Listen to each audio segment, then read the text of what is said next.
আমি একদিন কাউন্সিলে গেছি, যাওয়ার পর কয়েকটা ছেলের আমাকে ডাক দিছে।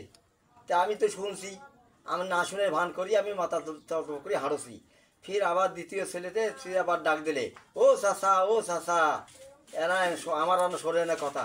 তাহলে কি ভাই কি কছে, তারা হারানা টিকটাক করবো। তোরা ভাই কি টিকটাক করবেন ভাই? এমনিতে দুনিয়ার গন্ডগোল হয়েছে, তোরা কি টেক করবো? এই যে দেখোছেন, এই লোকটাকে দেখোছেন, কার মতো দেখো তো, কবে এই লোকটা কার মতো ভাই মুই কম। তাহলে দেখো তো এই ওবাদের কাছে নয়, বলে হয় ভাই এক তো ওবাদের কাদের মতো দেখা যাচ্ছে।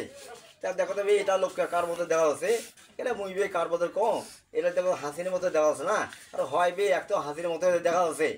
তে দেখো তো তারপরে হাসিনে তখন কী করলে, বাংলাদেশ থেকে নেপালের প্রতি কলিকাতা চলে গেছে, যা ফ্যান্সিডিল খাইছে, ঘুম ধরছে না, মশা খাওয়া হচ্ছে, এই করে মশা খাওয়া হচ্ছে। মশা যখন খাওয়াছে তখন কেউ করলে কি, কয়েকটা ফ্যান্সিডিল খাইছে, কয়েকটা ফ্যান্সিডিল খায়া ঘুম ধরছে। ঘুমের মধ্যে স্বপ্নে দেখছে উবাদের কাছে চলি আসে, উবাদের কাছে চলি আসিয়ে সালাম দছে হাসিনা, সালামু আলাইকুম হাসিনা আফা কেমন আছেন? তাহলে মুই তো খুব ভালো আছো। ওয়ালাইকুম সালাম কাকু, খুব ভালো আছো।